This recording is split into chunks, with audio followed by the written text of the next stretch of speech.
আসসালামু আলাইকুম সবাইকে। Mental tactics and preparation and mentorship কোর্সের আরো একটা সেশনে সবাইকে স্বাগতম। এই ভিডিওটাতে আমরা কথাবার্তা বলবো যদি কোনো এক্সাম আমাদের কখনো হুট করে খারাপ হয়ে যায় তখন ওই ক্ষেত্রে করণীয় কি। তো পুরো সেশনটা দেখার আগে আমাকে বুঝতে হবে যে এক্সামটার গুরুত্ব আমার জীবনে কি ছিল, এইটা আগে সবার আগে ফাইন্ড আউট করতে হবে। যেমন যদি আমরা বাংলাদেশের প্রেক্ষাপটে কথাটা বলি এবং এটা যদি এমন হয় যে আমাদের বাংলাদেশের শেষ অ্যাডমিশন টেস্ট, মানে এটার পরে আর কোনো অ্যাডমিশন টেস্ট নাই, ওই এক্সাম খারাপ করে আসছে, তাহলে এখন কি করব। এইটা যদি কোশ্চেন হয় তাহলে কথা হচ্ছে ভাই যে এটা একদম কাটছাট কথা, যে আসলে অ্যাডমিশন জিনিসটা বাংলাদেশে ফ্যান্টাসাইজ করা হয়। এন্ড অবশ্যই একটা ভালো ভার্সিটিতে তুমি যদি থাকো তোমার ফিউচার বাংলাদেশে অনেক সিকিউর সত্যি, কিন্তু এই ভার্সিটির বাইরে থেকেও একটা জাস্ট বেসিক প্রাইভেট ভার্সিটি বা জাতীয় বিশ্ববিদ্যালয় হোক বা যে কোনো বিশ্ববিদ্যালয় হোক না কেন, ওইখান থেকে পড়াশোনা করেও অনেক ভালো কিছু করা সম্ভব। ইনফ্যাক্ট পাবলিকের পোলাপানের থেকেও অনেক উপরে যাওয়া সম্ভব। সো ওই ক্ষেত্রে কথা হচ্ছে এইটা, যেটা হয়ে গেছে, যেহেতু সামনে আমার আর কোনো এক্সাম নাই, তাহলে এটা নিয়ে প্যানিক হওয়ার কিছু নাই। এখন ধরে নেই যে না আমার সামনে ভাই বিসিএস এক্সাম আছে, বা আমার সামনে হচ্ছে গিয়ে ভাই জব প্রিপারেশনের এক্সাম নেওয়া লাগবে, বা আমার সামনে পাবলিক খারাপ করছে কি হয়েছে, এখন তো প্রাইভেটেও ভর্তি পরীক্ষা নেয় বা এখন ওইখানেও ভর্তি পরীক্ষা নেয়, তো ওইগুলো দেওয়া লাগবে। এই ক্ষেত্রে কি করব? তাহলে এই যে টাইপটা, এটা হচ্ছে কি আমার সেকেন্ড টাইপের মধ্যে চলে আসতেছে। সেটা কি? ধরো তুমি কলেজের টেস্ট এক্সামে খারাপ করছো, ধরো তুমি এইচএসসি এক্সামে খারাপ করছো, ধরো তুমি এইচএসসি এক্সামে খারাপ করছো, এখন পরে কি করা যায়? তো প্রথমত বুঝতে হবে এইচএসসি এসএসসি এক্সামে খারাপ করছো, এটা আবার আরেকটা সাব ক্যাটাগরি হয়ে গেল। এই এইচএসসি এসএসসি এক্সামে যদি তুমি খারাপ করো, তোমার মার্কটা অ্যাকচুয়ালি কোন কোন জায়গায় ভ্যারি করতেছে। তুমি কি মেডিকেলে বসতে পারতেছো? মেডিকেলে বসলে তোমার নাম্বার কি 5-6 এর বেশি কেটে ফেলতেছে? তুমি কি ঢাবিতে এলিজিবল হচ্ছ? তুমি কি বুয়েটে এলিজিবল হচ্ছ? তুমি কি মোটামুটি সবগুলো পাবলিকে বসতে পারতেছো, বা যেগুলো টার্গেট ছিল ওগুলো বসতে পারতেছো কিনা, এই প্রথম চেকটা তোমাকে দিতে হবে যে আচ্ছা আমি কি বসতে পারতেছি কি না। যদি বসতে পারি তাহলে আমার ওই এইচএসসি বা এসএসসি রেজাল্ট নিয়ে একবারও বদার হওয়া যাবে না, আগের দিকে কাজ করে যেতে হবে। যদি বসতে না পারি, হাতে কতটুকু অপশন আছে, কি আছে, ওইটার দিকে সর্বোচ্চটা দিতে হবে। এইটা যে আমি তোমাকে প্রসেসটা বলতেছি, এই প্রসেসটার একটা ইংলিশ সুন্দর নাম আছে, the art of letting go. এটা নিয়ে আমি একটা পুরোপুরি ডিফারেন্ট সেশনে কথাবার্তা বলবো, এখানে খুব একটা এলাবোরেট করবো না। বাট সলিউশন হচ্ছে এটা, যে জিনিসটা এরকম না যে তুমি মনে করো তোমার লাইফে একটা সাকসেস ধরতে যাচ্ছ। এখন তোমার আমার যে বয়স ভাই, আমরা যে বাচ্চা কাচ্চা পোলাপান, আমাদের বয়সে আমরা এক্স্যাক্টলি জানিও না যে আমরা ফেম চাই, টাকা চাই, মানে কি চাই আসলে আমরা এক্স্যাক্টলি আমরা আসলে মোটামুটি কেউই বুঝি না। বাট অ্যাটলিস্ট এতটুকু গেস করতে পারি যে টাকা থাকলে মোটামুটি বাকিগুলো আসবে। সো মোটামুটি টাকাটা চাই। সো যেহেতু তোমার এন্ড গোল টাকা, দ্যাট ডাজন্ট নেসেসারিলি মিন যে তোমাকে তোমার মানে ওই পাবলিক দিয়েই টাকা ইনকাম করতে হবে। You can earn money in a lot of ways. ঠিক আছে? সো এটা গেল হচ্ছে যে এসএসসি এইচএসসিতে খারাপ করলে কি করব।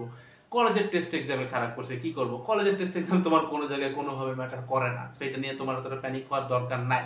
সো মোটামুটি এই জিনিসগুলো আমি একটু সাব ক্যাটাগরি করে, একটু যদিও মানে অগোছালো লাগছে, এখনকার লাইনগুলো বললে তোমার কাছে জিনিসটা গোছায় যাবে। এখন কি করব, যে অ্যাকচুয়াল সলিউশনটা কি? প্রথমত তোমাকে একটা সুন্দর খাতা কলম নিয়ে বসতে হবে। ঠিক আছে? সুন্দর মানে একটা পেন এন্ড পেপার নিয়ে বসো।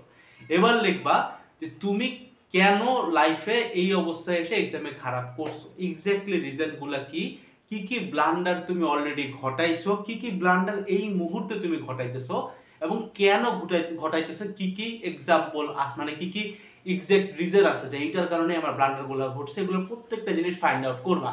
এখন আমি একটু বুঝাই বলি কিরকম, যে মনে করো মানে কি কি ব্লান্ডার ঘটাইছো। ধরো ব্লান্ডার এমন হতে পারে যে আমি মানে বাংলার জন্য মানে বাংলা ফার্স্ট সেকেন্ড পেপার প্রেপনেট নিতে যায়, বাংলা ফার্স্ট প্রচুর করে ফেলেছি, বাংলা সেকেন্ড পেপার পড়িনি। হইতে পারে কেমিস্ট্রি জৈব যৌগ নিয়ে সারাদিন পড়েছিলাম, বাট ফার্স্ট পেপারে এগুলো কিছু দেখা হয়নি, এটা হইতে পারে। সো এক্স্যাক্টলি ব্লান্ডারগুলো কি ঘটাইছো, মানে এক্স্যাক্টলি জিনিসটা জানা, এবং এই মুহূর্তে ওই একই ব্লান্ডার কি তুমি ঘটাচ্ছ কিনা। যেমন তোমার কাছে মনে হচ্ছে যে অনেক লম্বা ক্লাস করার কারণে তুমি ধরা খাইছো, বা ভাইয়ার সময় মতো লাইভ ক্লাস করতে যায় তুমি জিনিসটা ম্যাচ আপ করতে পারো নাই। তোমার হয়তো সকালবেলা খুব পড়ার এনার্জি থাকে নিজে পড়ার, বাট ওই টাইমে তোমাকে লাইভ ক্লাস দেখতে হয়েছে, যার কারণে তুমি ফুল এনার্জিটা দিতে পারো নাই, ফুললি অপটিমাইজড পড়াশোনা করতে পারো নাই। সেই যে ব্লান্ডারের সিস্টেমগুলো, এগুলো প্রথমত পয়েন্ট আউট করতে হবে। ঠিক আছে? এবার সেকেন্ড থিং আসবে যে তুমি এখন এই মুহূর্তে কি কি ব্লান্ডার ঘটাচ্ছ। আচ্ছা ঠিক আছে, এইটার কারণেই আমি ধরা খাইছি, যে ধরো যে আমি হইতেছে রিয়াকশন কখনো খাতায় লিখে পড়তাম না, বাট আমি এখনই আমার সামনে কেমিস্ট্রি বই আছে এবং আমি ওই রিয়াকশনগুলো মুখে পড়তেছি, খাতায় লিখতেছি না। তাহলে তো আইরনি হয়ে গেল। এই টাইপগুলো তোমাকে আগে ধরতে হবে, যে তুমি এখন এক্স্যাক্টলি কি কি ব্লান্ডার করতেছো, ঘটাইতেছো, এটা ওই মুহূর্তে ওই সেকেন্ডে স্টপ করতে হবে, এন্ড ওইটার সলিউশনটা কাজ শুরু করতে হবে। ঠিক আছে? তো মোটামুটি এই দুইটা অপশন যখন তুমি ধরে ফেলছো যে মানে কি কি ব্লান্ডার ঘটাইছি, কি কি ব্লান্ডার করতেছিলাম এই মুহূর্তে, এন্ড এগুলোকে আমি অফ করতে পারছি কিনা, এবার দেখবা যে আরো কি কি ব্লান্ডার করছিল এগুলো একটা একটা করে বাইরে হয়ে আসতেছে। প্রত্যেকটার সলিউশন তুমি জানো, কারণ সুন্দর সোজা সাপটা একটা সিস্টেম হচ্ছে, সৃষ্টিকর্তা আমাদের কেমন ভাবে সৃষ্টি করছে, যখন তুমি তোমার লাইফের প্রবলেমটা আইডেন্টিফাই করতে পারতেছো, ওইটার সলিউশন তোমার কাছে অটো হয়ে গেছে। কারণ সমস্যা জানো মানে সমাধান তুমি জানো, ঠিক আছে? এখন সমস্যাটা কি হয় জানো, ম্যাক্সিমাম 99% মানুষ এই সমস্যাটা আইডেন্টিফাই করতে পারে না। সো যেহেতু তুমি অলরেডি এখন তোমার লিস্টের ভিতরে তুমি কি কি ব্লান্ডার ঘটাইছো, এই মুহূর্তে কি কি ঘটাইতেছো এটা লিখে ফেলছো, সো কনগ্রাচুলেশনস, তোমার কাছে সমস্যা আছে। সো অটোমেটিক্যালি তুমি এগুলোর সলিউশন বা সলভ তোমার কাছে জানা আছে। তখন এই অনুযায়ী এক্স্যাক্টলি কাজগুলো করতে হবে যেন এই ভুলটা রিপিটেড না হয়। এখন আমি তোমাকে বলি, এই সেশনটা হয়তো যে কথাগুলো বলছি এগুলো তুমি অনেক আগে থেকেই জানতা, অনেক ভালো মতো বুঝতা, এগুলো তুমি সবাই জানো, কিন্তু কখনো হয়তো এই জিনিসটা তুমি করো নাই, বা হয়তো কারো অ্যাপ্রুভালের জন্য বসেছিলে যে কেউ বলবে। কথা হচ্ছে ভাই দেখো, মানে তুমি বুয়েটে পড়ো, মেডিকেলে পড়ো, ঢাবিতে পড়ো, এইচএসসিতে পড়ো, বা কোথায় না পড়ো, এই টাইপের সমস্যাগুলোর সলিউশন খুবই সিম্পল। এক্সামে ধরা খাইছি, তার মানে কি কেন খাইছি ওই কারণটা অপসারণ করো, নেক্সট টাইম তুমি ধরা খাবা না। That's as simple as that. But এখানে একটা জিনিস বুঝতে হবে, যেহেতু এই প্রবলেম বা এই সলিউশনটা মোটামুটি সবাই জানে, তার মানে কারো লাইফে কিন্তু এই সমস্যাটা ঘটার কথা ছিল না, মানে সবারই তো এক্সামে ভালো করার কথা ছিল।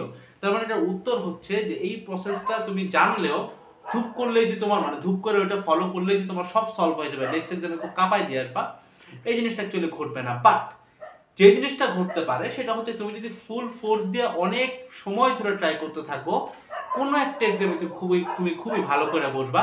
এবং আমরা এই জিনিসটা অনেক সময়, মানে এটা নিয়ে আবার আরেকটা সেশন দিব আমি, সেটা হচ্ছে আমরা অনেক সময় এই জিনিসটা রিলেট করতে পারি না যে ভাই আমি অনেকবার খাটছি বাট এরকম কোনো মানে প্রতিদান আসে নাই, বাট ধূপ করে কোনো কিছুর জন্য আমি খুব একটা খাটি নাই, খুব ভালো একটা ফল চলে আসে। যেমন আমি তোমাকে মানে আমার কিছু ভিডিও লাইফের কিছু কথা বলি, যেমন মনে করো খুব সুন্দর সেটআপে বসে টসে একদম পিছে স্মার্ট বোর্ড রাখা খুব সুন্দর করে ভিডিও বানাইছি, ভিউজ আসছে ধরো 1000।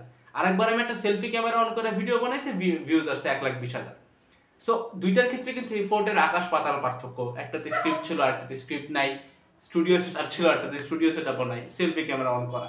সো এইটার উত্তরটা হচ্ছে এইটা ভাই, যে দেখো যে তুমি যদি অনেক সময় ধরে অনেক হাই ইনপুট দিতে থাকো একটা পর্যায়ে তোমার আউটপুটের রেশিওটা বেড়ে যায়। এটা জিনিসটা এরকম যে তুমি মনে করো পাশাপাশি দুটো রিক্সা চালাচ্ছে, তুমি মানে একটা রিক্সার দিকে দেখলা যে সে খুব আস্তে প্যাডেল দিয়েই অনেক জোরে যাচ্ছে, বাট তোমাকে খুব জোরে প্যাডেল দিতে হচ্ছে, তাও তুমি ওর সাথে পারতেছো না, কারণ হচ্ছে সে এতক্ষণ ধরে অনেক জোরে চালায় আসছে, দ্যাটস ওয়াই সে আস্তে প্যাডেল দিলে আগে যাচ্ছে, বাট তুমি এতক্ষণ চালাও নাই, দ্যাটস ওয়াই তোমাকে প্রেশারাইজ করতে হইতেছে।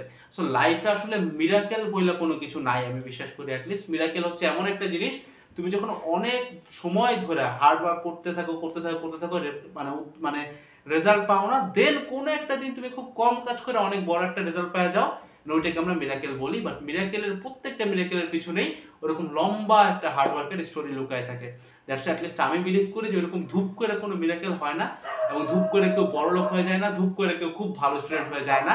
তাদের প্রত্যেকেরই এটার পিছনে একটা ব্যাক স্টোরি আছে, খুব হার্ড ওয়ার্কিং একটা লাইফ ছিল, হয়তো তখন রেজাল্টটা পায় নাই, এই পর্যায়ে এসে রেজাল্টটা পাইছে। ঠিক আছে? তো এই ছিল হচ্ছে ওভারঅল সেশনটা। দেখা হচ্ছে নেক্সট সেশনগুলোতে। সবাই ভালো থাকবা। আসসালামু আলাইকুম সবাইকে। টাটা।